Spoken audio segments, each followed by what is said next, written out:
Biden is the intellect of the Democratic Party, so just a kind of a grin with a body behind it, you know. It's just, I don't know. This speech wasn't controversial because Clint Eastwood was talking here. Like, it was controversial because millions of Americans quietly agreed with him. Well, I know even some of the people in your own party were very disappointed when you didn't close Gitmo.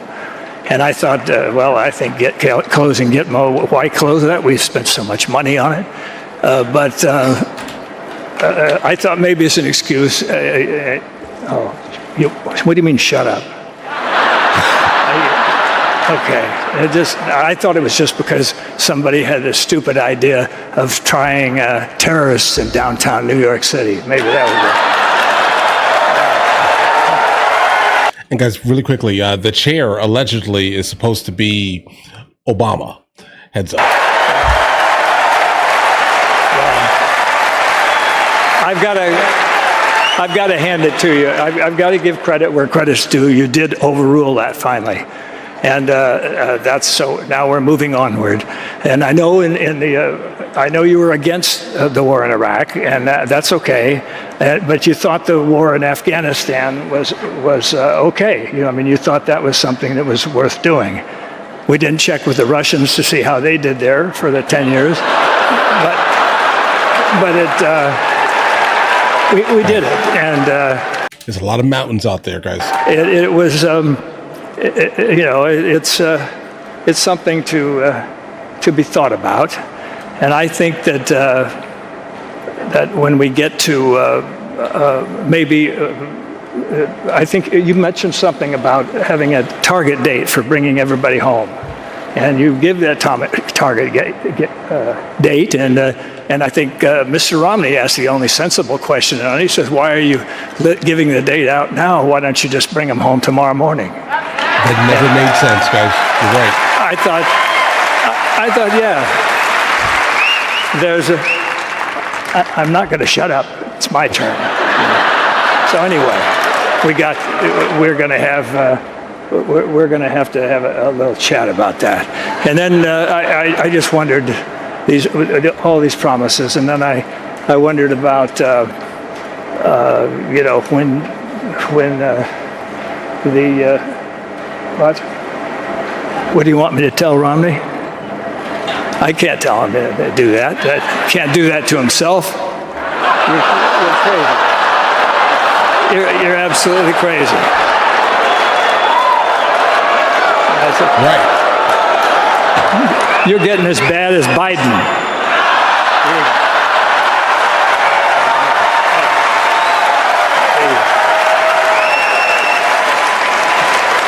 Of course, we all know Biden is the intellect of the Democratic Party. So just a kind of a grin with a body behind it, you know. It's just kind of a thing. But I just think that there's so much to be done, and I think that Mr. Romney and Mr. Ryan are two guys that can come along. I never thought that it was a good idea for attorneys to be president anyway, because it.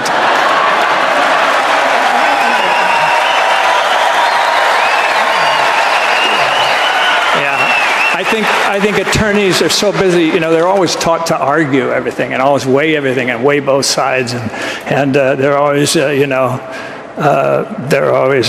devil's advocating this, and bifurcating this and bifurcating that, you know, all that stuff. But I think it's maybe time, what do you think, for maybe a businessman? How about that?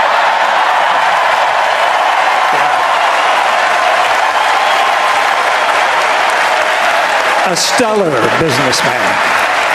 Hey, bro, a stellar businessman, an absolute shark. In fact, took over, my guys. Quote unquote, a stellar businessman. And I think it's that time. And I think if you just kind of stepped aside and Mr. Romney can kind of take over, you could still use the plane.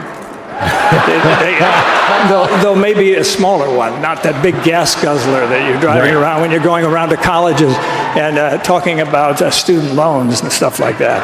I think you're an ecological man. Why would you want to drive that truck around? Okay. Oh, anyway, all right. I'm sorry. I can't do that to myself either. So, anyway, I'll say. But I'd just like to say something, ladies and gentlemen. Okay, go ahead. Something that I think is very important is that we own this country.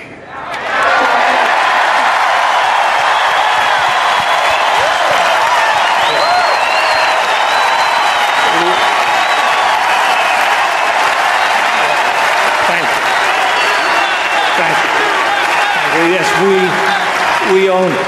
And it's not you owning it and not politicians owning it. Politicians are employees of ours. They don't act like it, guys. Telling you. So they're just going to come around and beg for votes every few years, and it's the same old deal. But I and do nothing. Just think that it's important that you realize that and that you're the best in the world. And whether you're Democrat or whether you're a Republican or whether you're libertarian or whatever, you're the best, and we should not ever forget that. And when somebody does not do the job, we got to let them go.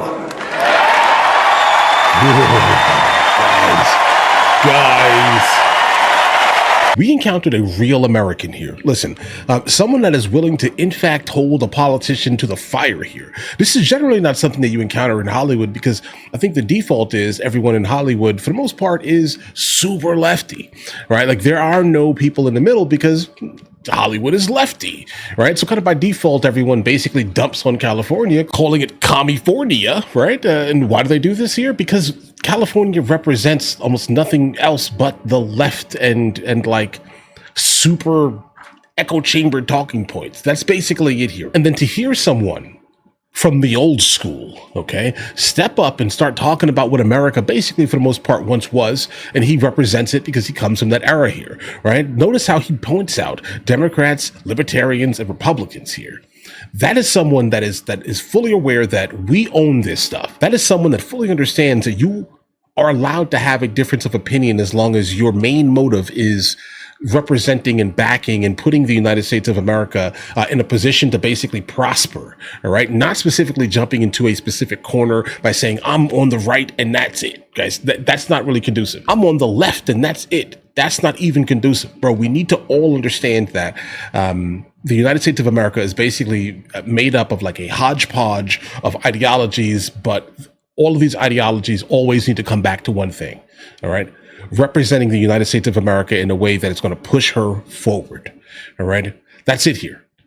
Forward, be successful, longevity, secure borders. These are not things that do not make sense because, again, if we absolutely just listen to what some of the people who sound like they hate America used to say 10 years ago, you'll start to immediately realize we at one time understood what America's best interest was here, bro. Like we knew at one time. What happened now? I don't know, guys.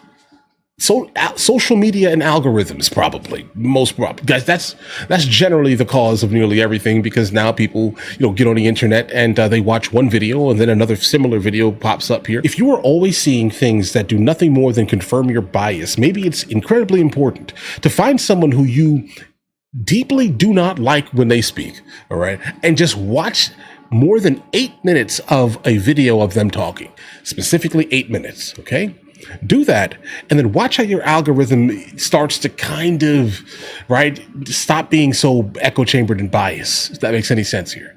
Like, you have the ability to change it, but you have to actually want it. Go to AOC's YouTube channel and watch a couple of videos and watch how immediately your algorithm changes.